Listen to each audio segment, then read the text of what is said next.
Mesdames, Mesdemoiselles, Messieurs, bonsoir et je souhaite que vous passiez avec nous un très agréable moment. Alors allons-y. Let's do it. I have good news for you. C'est de la Formule Express. J'adore ça. Ah bon? On fait pas chier. On essaye? Allez. Bonjour à toutes et à tous et bienvenue dans ce nouveau numéro de Retour à l'écran express. C'est Eric et aujourd'hui je vous propose de voyager à Hong Kong pour vous raconter la genèse de Changi Express, réalisé par Wong Kar-wai en 1994.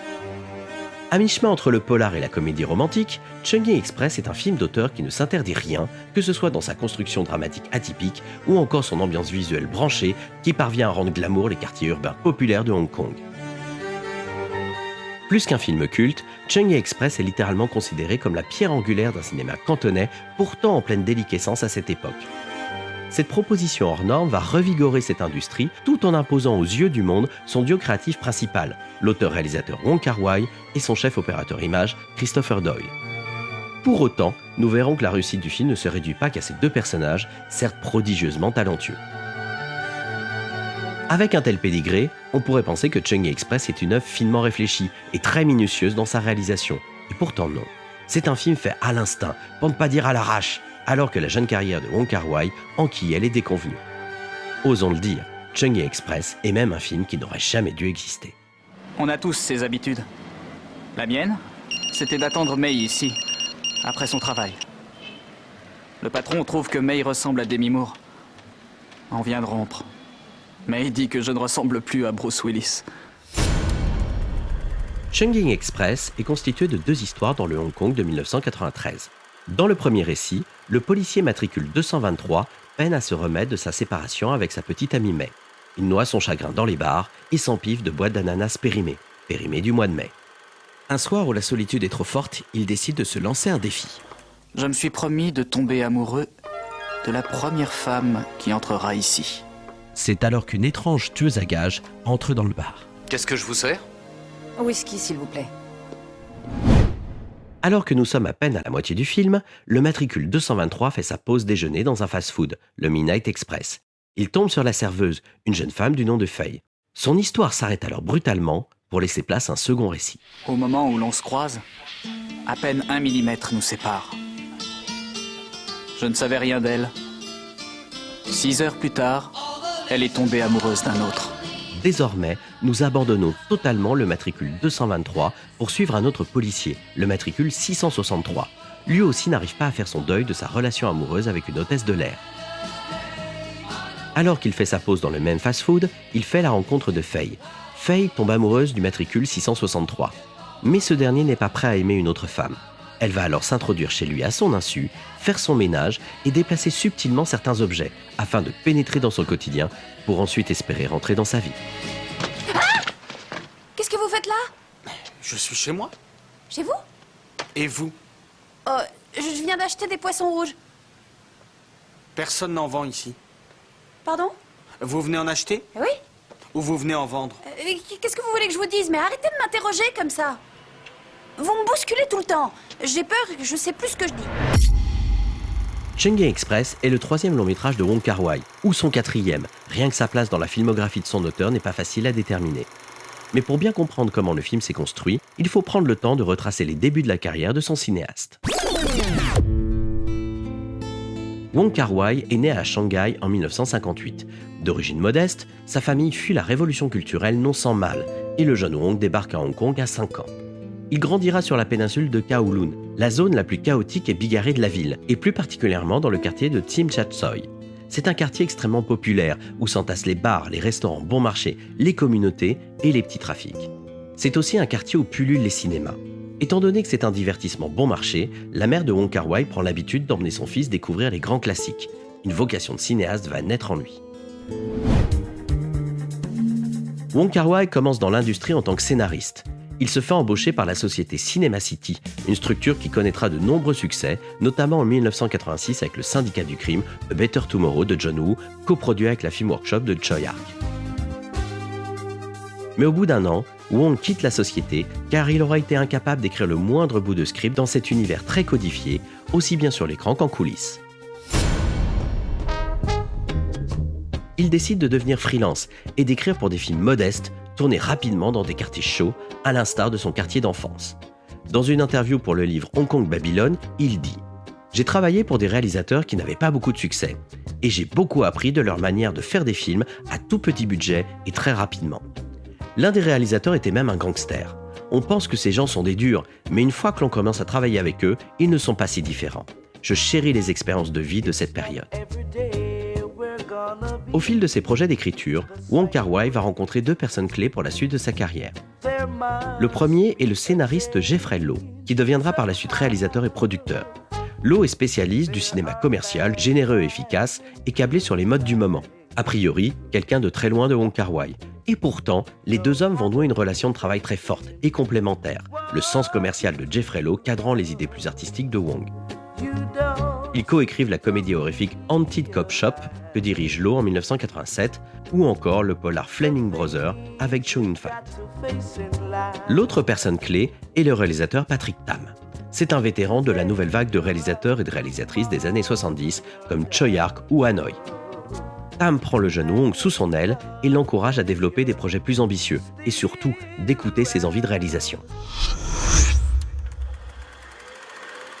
Ensemble, Patrick Tam et Wong Kar-wai imaginent le traitement d'une trilogie de polar racontant 3 moments de la vie de 2 amis gangsters, trilogie dont ils se partageraient la réalisation. Finalement, le projet évoluera en 2 films distincts. Le premier est Final Victory, réalisé en 1987 par Patrick Tam et co-scénarisé par les 2 hommes. C'est d'ailleurs le seul scénario que Wong Kar-wai assume de ses débuts. Le second film est As Tears Go By en 1988, et c'est le long métrage qui marque les débuts de Wong Kar-wai à la réalisation depuis un scénario coécrit avec Jeffrey Loh.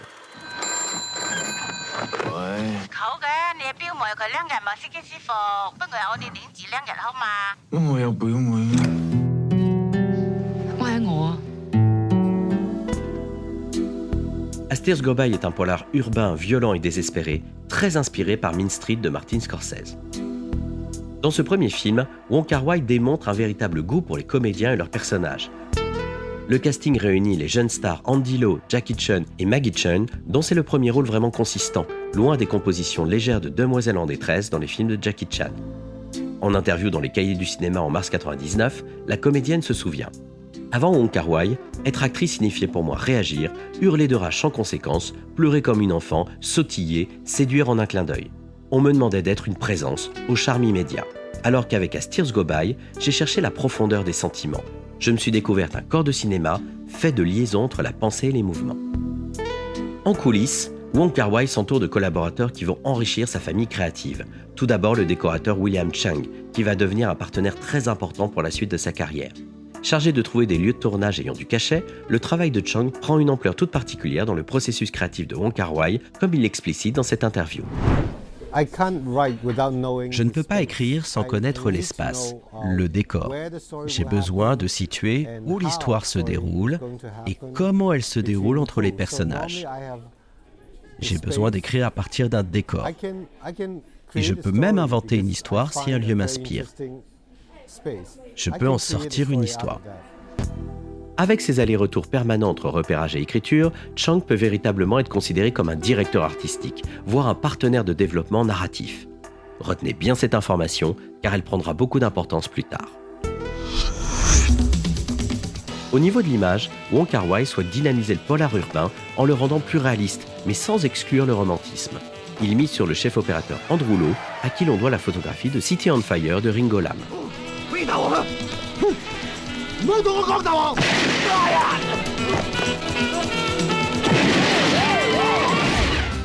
Pour l'anecdote, le nom d'Andrew Loh vous dit peut-être quelque chose.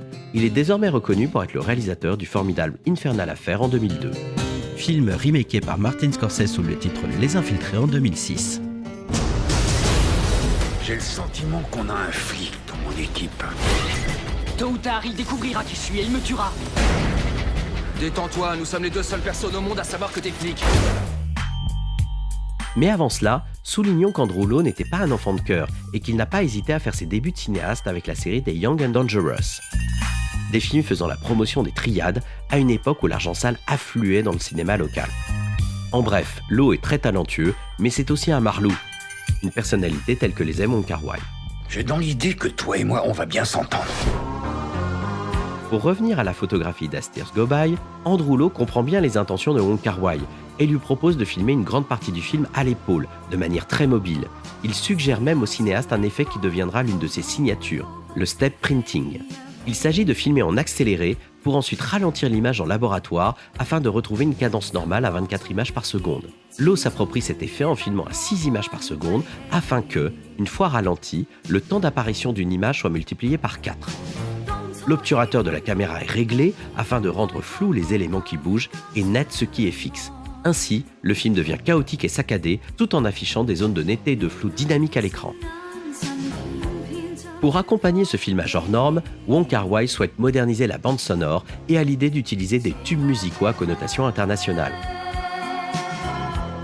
Il mise sur une reprise cantonaise de Take My Breath Away pour un résultat particulièrement marquant. As Tears Go By fait un très beau score au box-office local et est copieusement nommé aux Hong Kong Movie Awards, l'équivalent des Césars pour l'ex-colonie. Même s'il ne remporte pas de statuette, c'est un très beau début. En revanche, d'un point de vue international, le film ne parvient pas à franchir les frontières. Il est pourtant présenté à Cannes en 1989, à la Semaine de la Critique, mais il ne trouve pas de distributeur occidental derrière.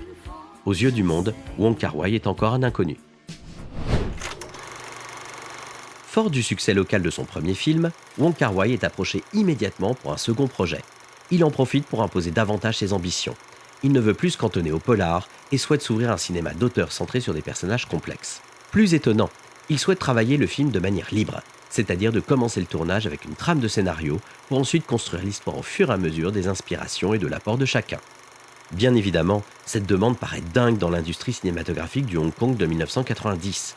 À cette époque, les films sont produits très rapidement pour que la rentabilité soit optimale. Aussi, l'industrie repose sur une poignée de stars qui ne peuvent attribuer qu'une quantité de jours de tournage limitée à chaque film. Les plannings doivent donc être très précis et efficaces. Mais les stars, justement, Wong Kar-wai sait leur parler. En leur promettant des rôles plus étoffés dans un film plus rigoureux, il réunit les grands noms du moment. Leslie Cheung, Maggie Cheung, Andy Lau, Carina Lau et Jackie Cheung. Autant de stars dans un même film, c'est quasiment du jamais vu. Sans même qu'une image soit tournée, le producteur prévend le film dans toute l'Asie. Wong Kar-wai s'installe aux Philippines et débute alors le tournage de son second long métrage, Nos années sauvages.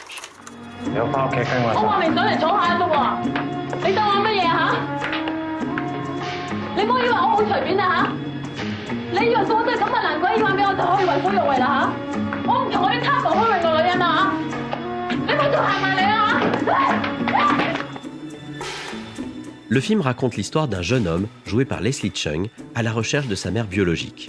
Il enchaîne les rencontres amoureuses sans être capable d'aller au bout de ses romances.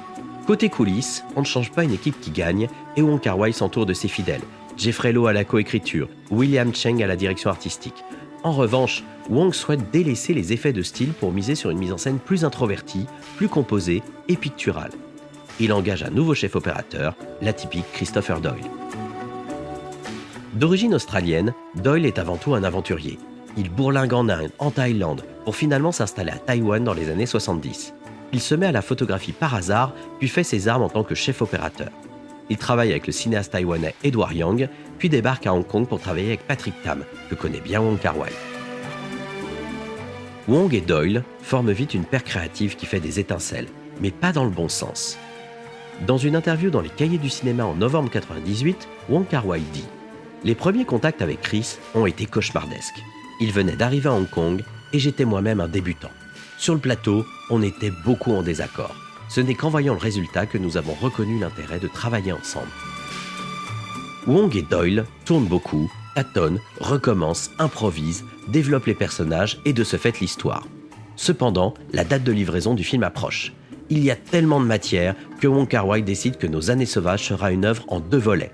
Une première partie constituée des séquences déjà tournées et une autre qui nécessitera un rajout de tournage pour être complétée. Effectivement, le plan final de Nos années sauvages introduit subitement un personnage inconnu, interprété par Tony Leung Chiu-wai. Bien habillé dans une petite chambre décrépite, on le voit fumer une cigarette, puis éteindre la lumière, quitter la pièce et... générique de fin. Bien entendu, ce plan est à imaginer comme un teaser pour la deuxième partie, qui n'existera jamais. Si Nos années sauvages est très bien représenté aux Hong Kong Movie Awards, si Leslie Cheung reçoit la statuette du meilleur acteur et Wong Kar-wai celle du meilleur réalisateur, le film est une cruelle déception au box-office. De toute évidence, en Asie, le grand public n'est pas encore prêt à un cinéma aussi exigeant. Quand Christopher Doyle réalise que les nombreuses séquences tournées pour Nos Années Sauvages 2 ne seront jamais vues, il avoue en interview avoir envie de pleurer.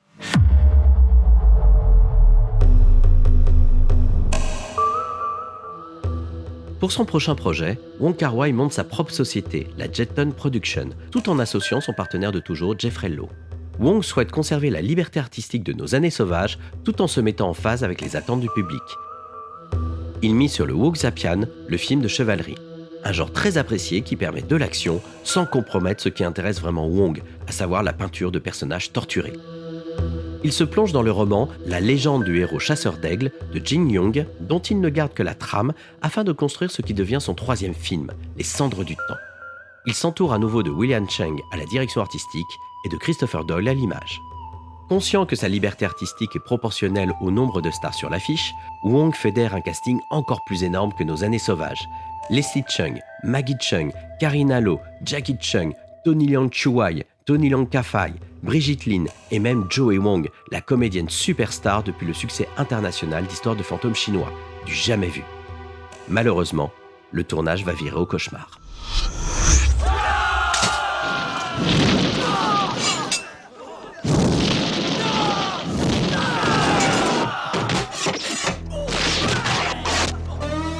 L'équipe tourne à la frontière du désert de Gobi, dans des conditions difficiles, aussi bien logistiquement que physiquement. Si les images sont magnifiques, telles des tableaux, le tournage avance trop lentement et les accidents se multiplient, comme Leslie Cheung qui sera piqué au cou par un scorpion, occasionnant un arrêt de tournage. Mais le plus gros souci vient de la méthode même de Wong Kar-wai, à savoir refuser de tourner avec un scénario totalement écrit afin de construire le film à même le plateau. Cette méthode qui avait donné Nos Années Sauvages ne s'applique pas à l'ampleur d'un film comme Les Cendres du Temps, à savoir un film en costume avec de la figuration et des scènes d'action. Les retards et les dépassements de budget s'accumulent de manière dramatique. La conséquence directe s'impacte avant tout sur les plannings des stars qui deviennent ingérables. En effet, les comédiens connus sont sursollicités. Ils ont même l'habitude de tourner jusqu'à 2 à 3 films en même temps et beaucoup ont en plus une carrière musicale. En sortant des clous, le tournage des Cendres du Temps doit régulièrement s'arrêter afin de réaligner les plannings. Malheureusement, les premiers gros dégâts se font ressentir quand Joey Wong doit quitter le navire tant la marge de manœuvre de ses disponibilités est épuisée. Elle sera remplacée par Charlie Young, une jeune actrice qui n'a pas encore la notoriété de son aîné. Inutile de préciser que de nombreuses séquences avec le personnage de Joey Wong ont déjà été tournées et qu'il faut tout re-shooter, occasionnant de nouveaux dépassements. Le budget du film s'épuise et des séries de stop and go s'imposent à l'équipe afin de lever de nouveaux fonds tout en délayant énormément le temps de production. Pressé par les investisseurs, il faut trouver des solutions, y compris les plus improbables. Durant une pause, Jetton produit Eagle Shooting Heroes, la version parodique du film, écrite et réalisée par Jeffrey Lowe et recyclant le gros du casting des Cendres du Temps. C'est l'une des rares fois dans l'histoire du cinéma que la version comique sort avant le véritable film. Nous sommes maintenant en 1993, et la production fleuve des Cendres du Temps est dans sa 2e année, une durée impensable pour l'industrie de Hong Kong. Le film entre en post-production, mais Wong Kar-wai n'est pas sorti d'affaire pour autant. Il doit raconter une histoire fluide, avec la montagne de rushs éparses issue de l'inspiration du moment. Le film s'assemble, mais le montage finit par bloquer. Il paraît évident que le film a besoin de reshoot son et de voix off des acteurs pour faire tenir sa narration trop éparse. Wong Kar-wai doit encore réagencer les plannings de disponibilité des acteurs et doit attendre 2 mois afin que tout le monde se libère. Une nouvelle pause qui enfonce encore plus le film, tandis que la presse locale ne se prive pas de faire ses choux gras de sa production catastrophique. Durant cette ultime pause, Wong Kar-wai a 2 options face à lui. Ou bien déprimer tout seul dans son appartement en attendant que le temps passe, ou bien réunir les quelques personnes de l'équipe disponibles et faire un film à toute vitesse pour, je cite, « penser à autre chose ». D'après vous, que va-t-il se passer ? Dis, tu as vu Faye? Elle est mignonne, pas vrai? Qui c'est? C'est ma petite nouvelle. Tu l'as même pas remarqué. Je te conseille de te dépêcher avant que Richard te chipe celle-là aussi. Nous avons fait une longue circonvolution pour vous parler enfin de Chungney Express, mais il était important de détailler tous les événements qui se sont petit à petit agglomérés pour exploser ici de manière instinctive dans ce film conçu en réaction à ce contexte, tourné et monté en seulement 2 mois. Aux prémices du projet, Wong Kar-wai imagine un film constitué de 3 histoires courtes tournées dans le Hong Kong contemporain en décor naturel. Pour s'assurer de l'intérêt du public local, il décide de mettre en scène des personnages de policiers afin de donner une couleur un peu polar à l'ensemble. Cependant, son objectif est de laisser libre cours à ce qui irriguait en toile de fond ses précédents films, à savoir les destins amoureux. Finalement, Wong Kar-wai simplifie son projet à seulement 2 histoires. Un homme aime une femme aime un homme. Il décide de tourner de manière chronologique, séquence après séquence, car cela lui permet d'écrire la veille les scènes à mettre en boîte pour le lendemain. En parallèle, il mobilise ses fidèles, Jeffrey Loh à la production, William Cheng à la direction artistique, ainsi que les 2 chefs opérateurs de ses précédents films, Andrew Loh et Christopher Doyle, qui se chargeront chacun d'un segment du film. Du casting des Cendres du Temps, Wong Kar-wai convainc Brigitte Lin de tourner pendant quelques nuits, bien qu'elle soit accaparée le jour par une pièce de théâtre en costume. Il approche également Tony Leung Chiu-wai, car cela lui permet de rebondir sur le plan final de Nos années sauvages et de donner en quelque sorte une suite à son apparition laissée à l'abandon. L'acteur se souvient de son appel. Au départ, il n'était pas prévu que je joue dans Chungyi Express. Le tournage a commencé et un jour, il m'appelle et me dit « Est-ce que tu peux jouer pour moi dans le film ?» Je lui réponds « Je suis désolé, je suis en plein travail sur mon album. Je n'ai que 10 jours à t'accorder. » Et là, il m'a répondu « Ok, 10 jours, ça suffira. » Wong Kar-wai boucle le casting avec l'acteur sino-japonais Takeshi Kaneshiro, alors débutant. Pour le rôle de la lumineuse Faye, il mise sur une comédienne novice mais superstar de la chanson, Faye Wong. Si le générique l'annonce comme son premier rôle au cinéma, soulignons que Faye Wong était déjà apparue en 91 dans Beyond Diary de Francis Tsang. Maintenant que le casting et l'équipe sont sécurisés, Wong Kar-wai peut se laisser inspirer par les décors comme il aime le faire. Il décide de tourner le premier segment dans son quartier d'enfance de Tsim Sha Tsui, qu'il connaît sur le bout des doigts. Il ambitionne de tourner dans l'improbable Chungking Mansion, une immense galerie marchande de 17 étages où s'entassent petites boutiques et hôtels bon marché squattés par une population précaire. Tandis qu'il débute le tournage de la première partie, il missionne le décorateur William Cheng de gérer les repérages du 2e segment. Cheng va lui aussi se rapprocher des quartiers où il a grandi et qu'il connaît par cœur, en l'occurrence le quartier d'affaires appelé Central, sur l'île de Hong Kong. Ses recherches rayonnent autour d'un fast-food très connu du quartier, le Midnight Express. Maintenant que chaque partie contient son décor principal, la Chungking Mansion d'un côté et le Midnight Express de l'autre, le titre du film est tout trouvé. Ce sera Chungking Express. On a tous des peines de cœur. Quand j'ai le cœur brisé, moi je cours. Courir m'aide à évacuer l'eau de mon corps, pour ne plus avoir de larmes. Le tournage de la première partie débute en mode guérilla, à même la rue et en petite équipe. Bien entendu, c'est le talent incroyable d'Andrew Loh à la caméra épaule qui va définir en premier lieu l'esthétique du film. Une esthétique crue et dynamique qui compose avec les contrastes offerts par les lumières urbaines. Avec leur passif, Loh et Wong n'ont pas peur de plonger leur caméra dans les quartiers chauds où règne l'économie parallèle alors qu'ils n'ont aucune autorisation de tournage. L'effet du step printing qu'ils ont développé pour As Tears Go By est ici copieusement utilisé pour des plans absolument saisissants dans les allées bondées de la Chungking Mansion. Wong Kar-wai dit vouloir souligner avec cet effet le dynamisme hors norme de Hong Kong et tout particulièrement de ce quartier qui ne s'arrête jamais. Pour des raisons de production, certaines séquences sont tournées dans les Mirador Mansion, des immeubles similaires mais plus petits et moins densément peuplés. La star Brigitte Lin rejoint le plateau tard le soir après ses représentations au théâtre. Il n'y a pas le temps de la démaquiller et de la coiffer pour lui redonner un look contemporain. Wong Kar-wai décide d'en faire une force et de l'affubler d'une perruque blonde, de lunettes rouges et d'un trench coat. Cette contrainte lui permet de rendre hommage au personnage de Gina Rowland dans Gloria de John Cassavetes, un film qu'il adore. Il y a à mon avis que 3 raisons pour qu'une femme porte des lunettes noires la nuit. Ou bien, cette femme est aveugle, ou c'est une petite snob qui l'aimait pour la frime, ou bien alors, elle a le cœur brisé et elle ne veut pas que les gens la voient pleurer. Au départ, le scénario de cette première partie met en scène le policier joué par Takashi Kaneshiro tenter de rentrer dans la vie d'une star de cinéma jouée par Brigitte Lin afin de la convaincre de l'aider à démanteler un trafic de drogue opéré par des Indiens.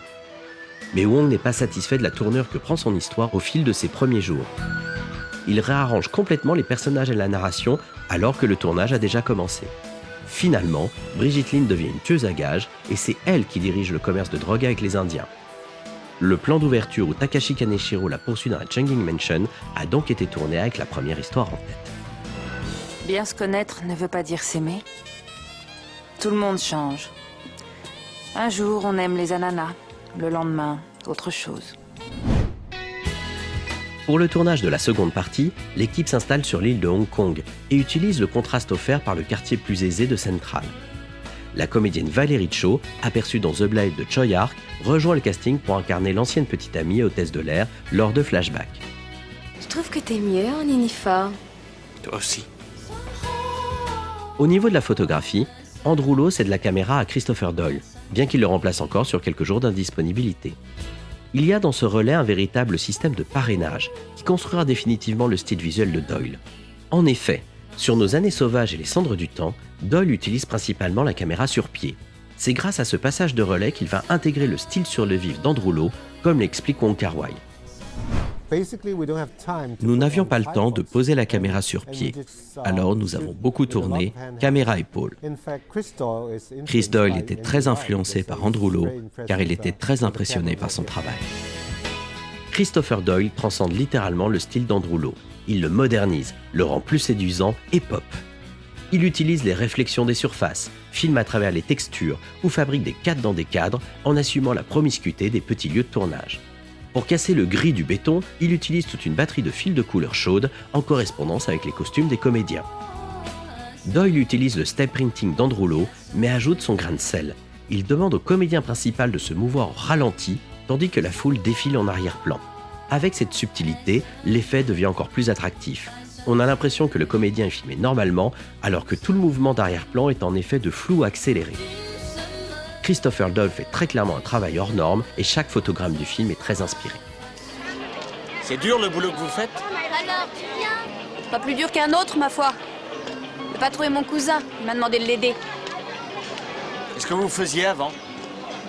J'ai fait plein de choses. J'économise. Pour vos études? Les études, c'est pas mon truc. Pour faire des voyages. Où voulez-vous aller? N'importe où. En Californie. Tourné à la sauvette, le film se déplace sur des lieux de tournage plus confortables et pittoresques. Plusieurs séquences se déroulent à Graham Street Market, un marché de rue très apprécié des Hongkongais. L'appartement du matricule 663, joué par Tony Leung, n'est ni plus ni moins que le pied-à-terre de Christopher Doyle. L'appartement est situé dans le quartier Mid-Level, voisin de Central, et la fenêtre du logement donne sur un tapis roulant de 800 mètres reliant les deux zones. Fraîchement inauguré à cette époque, c'est le plus long tapis mécanique du monde. Bien entendu, l'équipe du film va sauter sur l'occasion pour y mettre en scène les plans les plus iconiques du film. Ce tapis roulant, aussi appelé Travelevator, a été depuis réutilisé au cinéma pour Chinese Box, le film de Wen Wang avec Jeremy Irons et Gong Li. On a pu également l'apercevoir dans Dark Knight de Christopher Nolan quand les personnages font une escapade à Hong Kong. Aujourd'hui, une pancarte interdit les photos pour dissuader les touristes de reproduire les plans de ces films et ainsi créer des embouteillages dans l'escalier mécanique. Attention, attention, chaud devant. Salut. Encore vous? Oui. Superstar de la chanson mais actrice novice, Fei Wong peine à refaire les prises. Quand Wong Kar-wai tente de la diriger, elle lui répond « Tu as voulu Fei Wong, et ben voilà ce que tu as ». Elle s'impatiente vite, ce qui oblige Christopher Doyle à tourner toujours plus rapidement. Mais la jeune femme dévore l'écran, et Wong et Doyle ont l'intelligence de laisser son énergie communicative prendre totalement possession de son personnage. Pourquoi on partirait pas tous les deux? J'ai assez d'argent pour 2 voyages. On verra. La fin du film devait réunir le matricule 663 et Fei à l'aéroport de Hong Kong pour un happy end.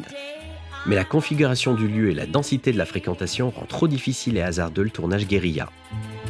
Un problème qui n'en est pas un pour Wong Kar-wai et sa méthode d'écriture qui intègre justement les aventures du tournage au fur et à mesure. Il opte pour un final plus simple, moins évident et sans aucun doute meilleur que cette idée première. La Californie, c'était bien? La Californie? Pas terrible, mais pas mal. Le tournage s'achève après seulement 23 jours de tournage, soit une production bouclée avec une efficacité exemplaire. Aucun accident n'est à déplorer, juste la grogne des voisins du dessous de Christopher Doyle qui ont subi un dégât des eaux lors de la séquence de l'inondation de l'appartement. Soit j'avais mal fermé un robinet, soit la maison avait du chagrin. Je n'avais pas prévu que la maison pleurerait. Quand on pleure, un mouchoir fait l'affaire. Mais une maison qui pleure, c'est beaucoup de travail.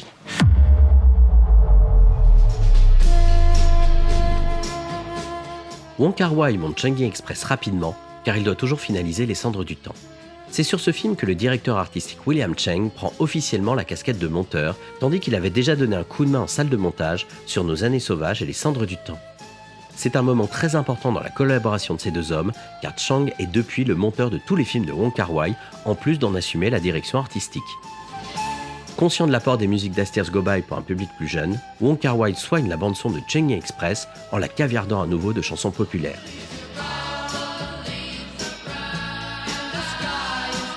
Il surutilise la chanson California Dreaming, un tube américain des années 60 chanté par les Mamas and the Papas. Faisant revenir le refrain près de 10 fois dans le film, en associant cette mélodie à l'attitude fraîche et lumineuse de Faye Wong, le film reste dans la tête aussi sûrement que ce tube intemporel. Wong Kar-wai a l'idée de créer un tube pour le film pour maximiser son exposition. Il demande à Faye Wong de reprendre en cantonais la chanson Dreams des Cranberries. Renommé Dream Lover, le morceau est intégré dans la bande originale du film en CD, mais aussi sur l'album Random Thinking de Faye Wong. C'est l'un des plus grands succès de la chanteuse.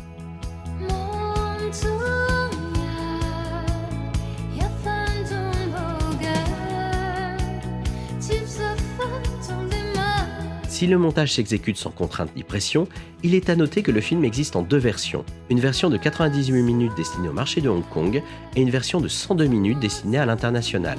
Les différences se situent particulièrement au niveau de la première histoire.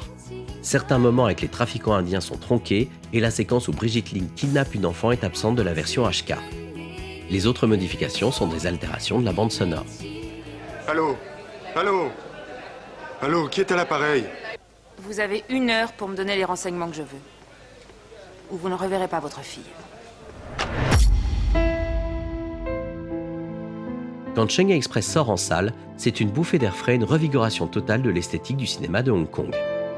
Le film est quelque peu chaotique et parcellaire, mais il n'est pas du tout frustrant. Au contraire, il donne l'impression d'être constamment en mouvement et implique le spectateur de manière viscérale dans une œuvre qui fait le choix du sensoriel au détriment du narratif. Un parti pris qui désacralise le cinéma d'auteur afin de le rendre branché et cool aux yeux d'une nouvelle génération. Aussi, le film parvient à mettre en scène un sentiment grisant d'insouciance chez ses personnages. C'est d'autant plus fort que nous sommes qu'à 4 ans de la rétrocession de Hong Kong à la Chine et que la crise économique est déjà en Asie. C'est une période très anxiogène pour les Hongkongais, que Chungking Express exprime par le biais du matricule 223 et de son obsession du temps qu'il conçoit comme un compte à rebours. Il y a toujours quelque part dans le monde quelque chose qui se périme. Les sardines se périment, le lait se périme, même les vœux se périment. Je me demande s'il y a une chose au monde qui ne se périme pas.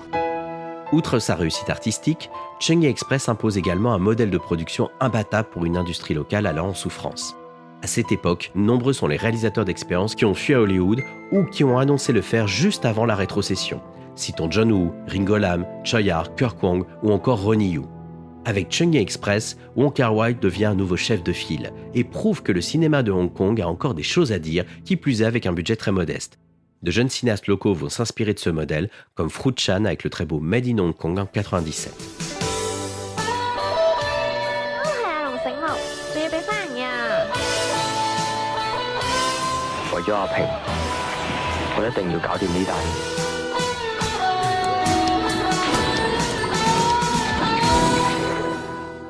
Au Hong Kong Movie Award de 1995, Wong Kar-wai est omniprésent, car il est cité dans pratiquement toutes les catégories, aussi bien pour Chungking Express que pour Les Cendres du Temps qu'il a achevé entre-temps.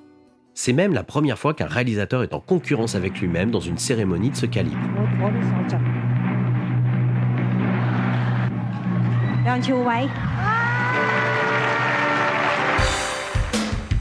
Lors de la soirée, Chungking Express remporte le prix du meilleur film et du meilleur réalisateur. Tony Leung-Chiu-wai celui du meilleur acteur pour son rôle du matricule 663. Christopher Doyle est sacré meilleur chef opérateur image, mais pour Les Cendres du Temps. Quant au fidèle William Cheng, il remporte 3 statuettes. Meilleur montage pour Chungking Express, meilleure direction artistique et meilleur costume pour Les Cendres du Temps. Outre ce succès local, Chungking Express va enfin servir de passeport à Wong Kar-wai pour une reconnaissance internationale. Le film fait le tour des festivals à l'étranger, comme à Stockholm ou Locarno. En France, il sort en mars 1995, soit 6 mois après sa sortie en Hong Kong. Aux États-Unis, le film est repéré par Quentin Tarantino, qui le distribue sous la bannière de Rolling Thunder Pictures, une société qu'il a créée avec le parrainage de Miramax. Voici ce que dit d'ailleurs Tarantino du film. Quand j'ai vu Chungking Express, j'étais à un festival à Stockholm pour Pulp Fiction. Le film m'a soufflé. J'ai tout simplement adoré. Le film possède cette formidable saveur de comédie romantique, tout en étant simultanément chassé dans ce monde frénétique et fou tel qu'il existe à Hong Kong.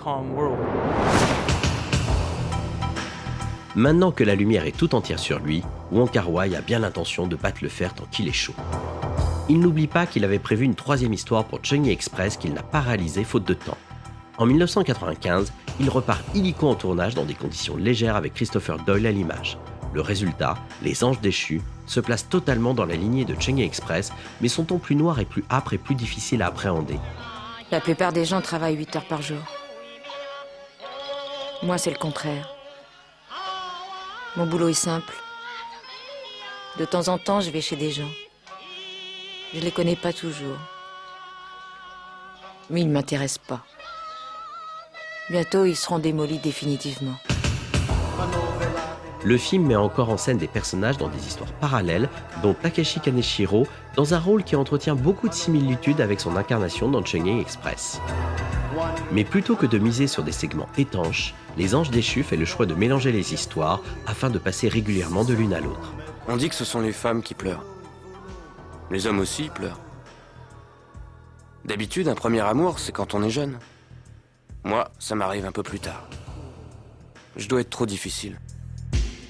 Pour un public qui les suit depuis leur début, il est clair qu'avec ce film, Wong Kar-wai et Christopher Doyle commencent à se reposer sur leurs lauriers, ce qu'ils admettent volontiers en interview. Mais pour le public international qui vient de les découvrir, Les Anges Déchus est une claque stylistique. De plus, Nos années sauvages et Les cendres du temps sont redécouverts et sortent coup sur coup en salle en Occident. Le duo devient omniprésent. Il y a des gens dont on peut jamais se rapprocher. Ceux qu'on connaît trop finissent par vous ennuyer.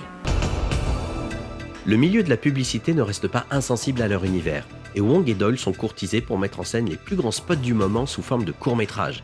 Ils font un film pour le designer japonais Takeo Kikuchi et un autre pour le fabricant de téléphones Motorola Wei-Fei Wong. Des œuvres qui font grincer quelques dents à Hong Kong, compte tenu des budgets faramineux que leur sont alloués, tandis que les longs métrages locaux s'enfoncent toujours plus dans la précarité. Après la présentation d'As Tears Go By dans l'indifférence générale, le Festival de Cannes a bien l'intention de ramener le réalisateur dans sa compétition. Wong Kar-wai est informé qu'une place lui est réservée dans la sélection officielle de 97 si jamais il avait un nouveau film à proposer. D'abord surpris des méthodes de sélection du festival, Wong répond présent même s'il n'a pas écrit une ligne d'un nouveau projet. Pour éviter de radoter artistiquement, Wong et Doyle s'installent en Argentine pour tourner Happy Together avec Leslie Cheung et Tony Leung Chiu-wai, un très beau film d'amour contrarié entre deux hommes, un sujet que Wong s'est dépêché de concrétiser de peur que la rétrocession imminente à la Chine censure le thème de l'homosexualité. Wong Kar-wai reçoit le prix de la mise en scène et devient le premier réalisateur hongkongais primé à Cannes.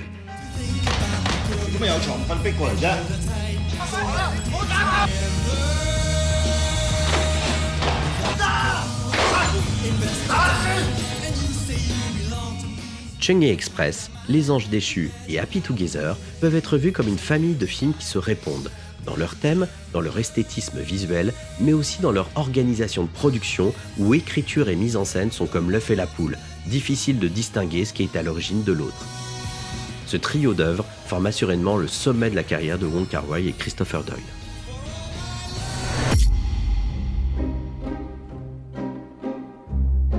Wong Kar-wai rentrera définitivement au panthéon des auteurs internationaux avec son film suivant, In the Mood for Love, et sa présentation triomphale à Cannes en 2000.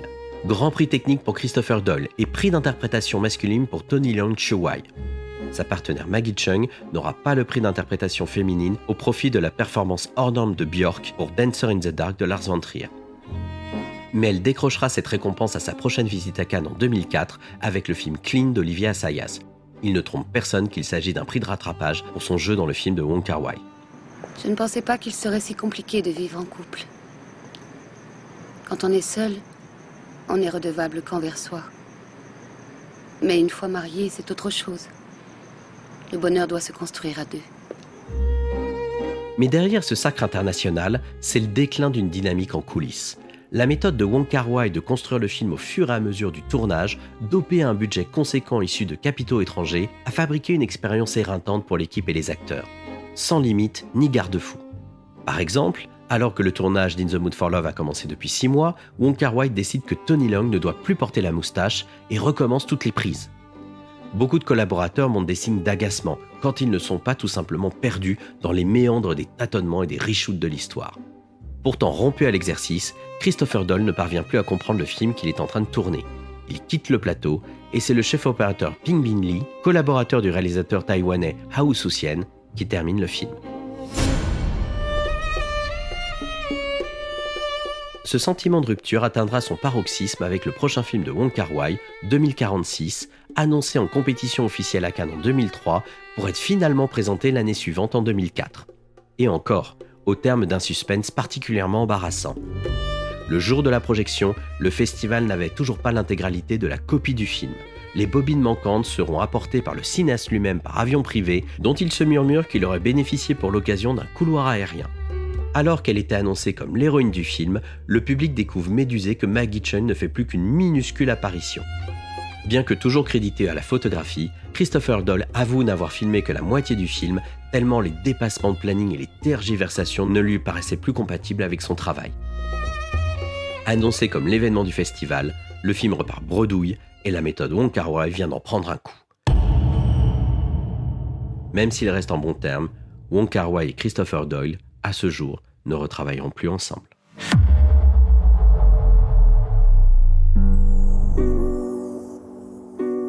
Pour évoquer la première découverte du film, j'ai le plaisir de recevoir mon invité Jonathan. Merci d'être avec nous. Merci Eric. Alors Jonathan, tu es l'un de nos fidèles auditeurs, tu es cinéphile, professeur de cinéma et réalisateur de courts-métrages. Alors la première question qu'on va te poser forcément, c'est comment tu as découvert Chungking Express pour la première fois ?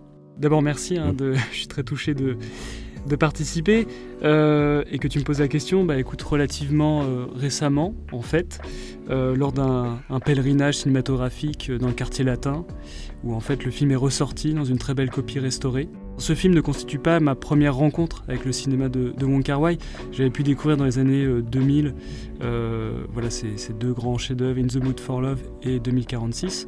Ça a été un choc évidemment, et je me rappelle qu'à l'époque je passais en candidat libre le bac cinéma, et donc pendant l'oral j'ai dû parler du film et improviser dessus, et c'était assez intimidant et en même temps hyper exaltant, parce que c'était la grande époque de la Wong Kar-wai mania et tout ça. Et puis après en fait j'ai fonctionné comme avec pas mal de réalisateurs, j'ai fonctionné à rebours, c'est-à-dire que j'ai découvert ses films des années 90 et son premier film un peu plus tard. J'avais tout raté, un peu comme un gros naze, mais je me rappelle par exemple de As Tears Go By, son premier en 88, en plus c'est l'année de ma naissance, et j'avais adoré le côté film d'action à la Tsuark, où John Woo m'est revisité par un romantique des années 80, et puis j'avais beaucoup aimé la place de la musique aussi dans ce film. Je me rappelle encore je crois que c'est la chanson de Top Gun qui est reprise en cantonais. Oui, c'est cela. J'avais trouvé ça super... Enfin, moi, ça me fait penser à ce mouvement musical, les nouveaux romantiques, donc ces groupes un peu kitsch des années 80, donc avec un côté pop hyper dansant et enlevé, et en même temps un truc très mélancolique. Moi, j'appelle ça le spleen des années 80. Dans tous ces films, on a l'impression qu'à chaque fois, les personnages sont des amateurs ou des passionnés de musique, et ils écoutent de la musique en permanence, ils écoutent le même morceau en boucle. Et j'adore ça en fait, que c'est pas comme dans le cinéma classique où on a une musique extra-diégétique. Là, c'est vraiment les personnages qui parlent de musique et écoutent de la musique dans la scène. Ils relancent le morceau parce qu'ils l'adorent. Je sais que c'est le cas dans Chungking Express. Un peu comme dans les films de Tarantino de la même époque en fait. Ils font beaucoup ça tous les deux. Oui, tout à fait, oui, ils ont vraiment ça en commun. Et toi du coup Alors, moi, si tu veux, Chungking Express, c'est particulier, Wong Kar-wai aussi, parce que je suis un peu plus âgé. Quand arrive le film, alors il est venu un petit peu en décalage avec nous, mais j'ai grosso modo 20 ans, donc j'ai pile l'âge pour vraiment me prendre une baffe. Alors le film, pour autant, je ne l'ai pas vu en salle quand il est sorti, alors que j'aurais pu, mais j'habitais en province à l'époque, à Nantes, et c'était pas si évident d'avoir accès à ces films-là, un peu différents, c'était quand même assez peu représenté, et le cinéma de Hong Kong était très peu accessible, il n'y avait pas Internet, il n'y avait pas les DVD, il n'y avait pas tout ça. Et donc, on était tributaire des sorties salles. Et dans une ville de province qui avait des cinémas d'art et d'essai qui étaient très limités, les fenêtres étaient très difficiles à voir. Et je me souviens déjà qu'à cette époque, je venais de découvrir John Woo par le biais d'À toute épreuve qui était sorti, que j'avais vu sans savoir ce que c'était au détour d'une fête du cinéma. J'étais, mais qu'est-ce que c'est que ce truc ? Ça m'avait explosé la tête. Choi Ark aussi, je lisais, je fantasmais dans certaines revues qui étaient déjà assez limitées des articles sur ces films. Il y avait une rétrospective à ce moment-là qui était sortie. Je séchais, je me souviens les cours, mes professeurs, pour aller voir les films de Choi Ark. C'était une sélection. Et j'ai loupé Changi Express, mais j'en ai entendu parler. Et donc, moi, je l'ai vu la première fois dans l'un des autres canaux très importants de ma génération, parce qu'il y avait le cinéma, le vidéoclub, mais là, je parle de Canal+, qui diffusait les films juste après. C'est toujours le cas maintenant, mais c'était exclusif à l'époque. Et je l'ai découvert à la télé. Donc télé, 4 tiers, etc. Et c'est là où je me suis pris effectivement une grosse baffe. Et l'époque a été importante parce que j'ai vu Changi Express qui m'a beaucoup marqué. Et comme je l'ai vu à la télé après sa sortie cinéma, et bien tout de suite après, il y avait Les Anges Déchus qui étaient en salle à ce moment-là. Donc je l'ai vu très peu de temps après. Et comme il y avait les anciens Wong Kar-wai qui ressortaient, j'ai pu voir Les Cendres du Temps au festival Les Trois Continents à Nantes, qui est un festival qui est important. Nos Années Sauvages aussi qui est ressorti. Et se prendre ça coup sur coup, c'était vraiment quelque chose à l'époque. Maintenant, j'ai une question aussi qui me taraude, je te donnerai peut-être mon sentiment après. Cette question, c'est Changi Express, c'est 2 parties, c'est 2 films qui sont étanches d'une certaine manière. Est-ce que toi, tu as le même ressenti sur les 2 parties ? C'est-à-dire, est-ce que tu les aimes de manière équivalente ou est-ce qu'il y a une partie qui prend plus de place pour toi dans ton appréciation du film ? Très bonne question, difficile d'y répondre. J'aime beaucoup la structure en 2 parties. Et comment les 2 parties se répondent finalement malgré effectivement l'espèce d'étanchéité dont tu parles, de séparation très nette. On sent que thématiquement les films sont très proches. Cela dit, je suis quand même tombé sous le charme de Brigitte Lin dans la première partie du film de Wong Kar-wai. Je l'avais déjà vu dans le film de Ronnie Yu, qui était sorti je crois 1 an avant, The Bride with White Hair. Désolé pour mon accent anglais. C'est déjà une actrice que j'avais beaucoup aimée dans ce film. Elle avait un rôle formidable et là je l'ai retrouvée affublée d'oripeaux très film noir en fait. Elle ressemble à une femme fatale avec le trench coat, la perruque blonde, les lunettes noires, la cigarette. Ça c'est pour mon côté fétichiste. Mais j'aime beaucoup son côté aussi badass, dur à cuire à l'extérieur et puis beaucoup plus vulnérable et fragile à l'intérieur au moment où justement le héros finalement passe une nuit avec cette femme mystérieuse. Voilà. Mais j'aime beaucoup le mystère qui entoure son personnage et puis comment il suggère par petites touches ce qu'elle vit, qu'est-ce qu'elle essaie de fuir en assassinant ce type à un moment donné. Je ne veux pas trop dévoiler ni déflorer la découverte pour celles et ceux qui n'auraient pas vu le film. Mais voilà, j'ai beaucoup fantasmé ce personnage et son histoire et la potentielle histoire d'amour entre les deux. Et je crois que je suis un peu tombé amoureux d'elle, en tout cas de cette figure féminine. Mais du coup, toi, est-ce que tu as une préférence ? Et j'ai presque envie de dire, est-ce que tu as une figure féminine que tu préfères ou une histoire ? Alors moi, mais c'est amusant parce que c'est l'inverse. C'est-à-dire que moi, j'ai un très gros coup de cœur pour la 2e partie. Alors la figure féminine, c'est vrai.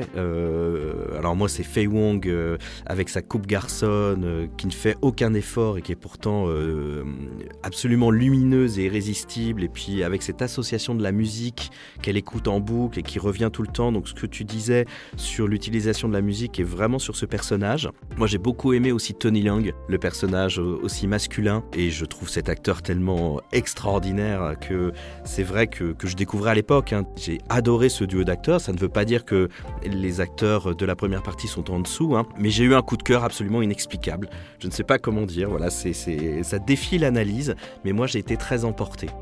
Une autre question, Jonathan, c'est, même si tu as vu le film récemment, en quoi ce film-là s'est détaché du lot de tous les films que tu vois, parce que tu regardes beaucoup de films de toutes les époques, de toutes les nationalités, donc en quoi Chungking Express s'est dégagé différemment de tous les films que tu vois? Ce que j'aime beaucoup dans le film, c'est qu'il utilise en fait l'intrigue policière ou criminelle comme point de départ, et puis après il prend la tangente assez rapidement d'ailleurs. Donc il semble s'inscrire dans un genre ultra codifié, avec effectivement les flics d'un côté, les truands de l'autre, des personnages interlopes comme ça, la figure de la prostituée, enfin voilà. On est vraiment dans les bas-fonds d'une grande métropole, alors non pas aux États-Unis ou dans un pays d'Occident, mais on est à Hong Kong, donc ça déjà c'est original. Et puis je trouve qu'il a une approche un peu qui me rappelle Antonioni, enfin le cinéma d'Antonioni. Dans le côté, voilà, il y a cette figure féminine mystérieuse qui est un peu insaisissable, qui disparaît à un moment donné de l'intrigue. Et puis les personnages évoluent dans un monde saturé par... alors chez Antonioni, c'est l'ère industrielle. Chez Wong Kar-wai, c'est la technologie. On sent que voilà, c'est une île où il y a beaucoup d'activités. Et on a vraiment l'impression voilà, que le monde a beaucoup changé, mais l'être humain est resté le même. Et il se sent de plus en plus seul dans cet environnement. Et il aspire toujours à trouver l'amour. Donc voilà, je voulais faire ce parallèle et ce pont avec l'œuvre d'Antonioni que j'aime par ailleurs beaucoup. Pour finir notre échange, dernière question. Nous avons vu donc le cinéma de Wong Kar-wai, on l'a découvert par des biais différents, par des entrées différentes, par des chronologies différentes. Alors est-ce que tu estimes que Chungking Express c'est l'un des meilleurs films de Wong Kar-wai, le meilleur film de Wong Kar-wai? Est-ce qu'il est éclipsé à tes yeux par des films qui ont eu des reconnaissances internationales plus marquées? Ce qui est intéressant avec ce film, c'est que je trouve à la fois typique de son auteur, il va cocher toutes les cases d'un film réalisé par Wong Kar-wai. On retrouve ses obsessions, ses thématiques et son style très particulier, qui est en plus très très marqué, surtout dans la première partie comme tu disais. Et c'est aussi un film insolite qui sort un peu du lot. Il est un peu à mi-chemin entre ces films du début de sa carrière, qui sont beaucoup plus, ce sont des films beaucoup plus artisanaux, tournés à la force du poignet, et puis avec une véritable énergie. Et oui, souvent quand on aime le cinéma de genre, on aime ça parce qu'on aime aussi...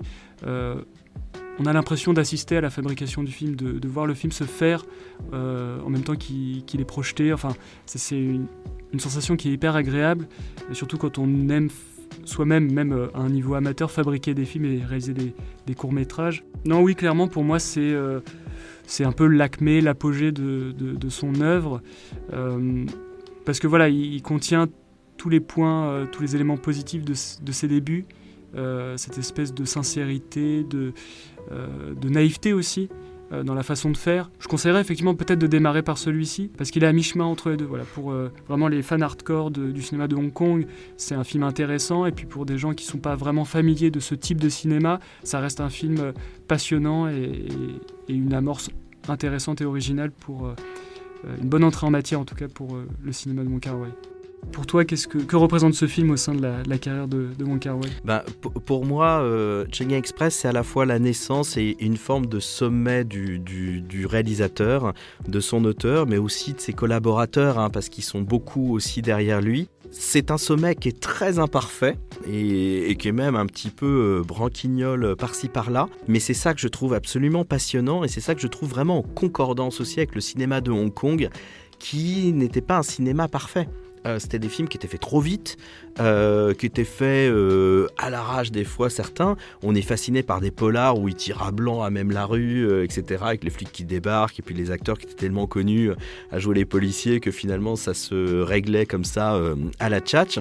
Ça, pour moi, ça encapsule, comme tu l'as dit, tout un état d'esprit, toute une industrie, et je trouve que c'est un sommet indépassable. Je dois t'avouer que je suis moins fan des films qu'il fait après, avec des capitaux étrangers, avec la reconnaissance internationale qui était un petit peu prédite, avec In the Mood for Love et compagnie. In the Mood for Love, je l'ai vu, je suis à la fois très heureux de voir ce cinéma dans un tel écrin, de voir des comédiens que j'adore, Tony Leung, Maggie Cheung. Je suis forcément très ému de les voir récompensés à Cannes, mais aussi j'y vois, je suis désolé de le dire comme ça, une forme un peu d'embourgeoisement de ce cinéma. Et c'est un cinéma qui vient de la rue, et Wong Kar-wai il vient aussi des quartiers populaires, quoi. Ce qu'on a gagné en perfection cinématographique, je trouve qu'on l'a perdu en sincérité.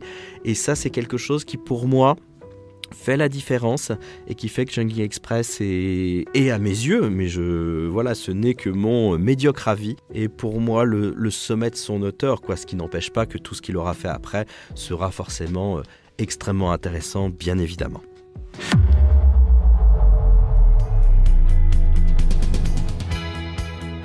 C'est la fin de ce retour à l'écran consacré à Chungking Express de Wong Kar-wai. Si vous souhaitez le voir ou le revoir, le film est disponible via un coffret DVD Blu-ray, regroupant également Nos années sauvages, Les anges déchus et Happy Together. Cette édition est cependant vieillissante, avec une copie perfectible et une interactivité très anecdotique. Mais la récente ressortie en salle de Chungking Express dans une copie restaurée laisse imaginer que nous reverrons bientôt le film en vidéo dans les meilleures conditions. Vous n'aurez aucun mal à trouver les autres films de Wong Kar-wai en support physique, même As Tears Go By qui est édité en 4K chez nous. A noter que Les Cendres du Temps est ressorti en 2008 en salle et édité depuis en vidéo dans une version dite Redux, plus courte d'une dizaine de minutes et avec un étalonnage différent. Pour les curieux, nous conseillons également de visionner le court-métrage 1/10 of a Millimeter Apart. Il s'agit d'un montage d'archives inédites des films de l'auteur, avec notamment des images des scènes coupées de Chungking Express. Ce sera notamment l'occasion de découvrir le visage de Brigitte Lin sans ses lunettes rouges. Il est maintenant temps pour moi de vous remercier pour votre écoute et l'on vous donne rendez-vous très bientôt pour un nouveau numéro de Retour à l'écran. Si je devais résumer ma vie aujourd'hui avec vous, je dirais que c'est d'abord des rencontres. C'est vrai que je ne vis que pour le cinéma. Pour être aimé, il faut être aimable. Vous voulez un chocolat? C'était pas ma guerre. Back and full force. Quelle est votre devise? Je m'appelle Bond. James Bond. Vous délirez totalement là. C'est ça qui permet de voyager à travers le temps. La vie a plus d'imagination que nous. J'espère que je ne vous apprends rien. Vous êtes un mélancolique. Mélancolique, mon cul.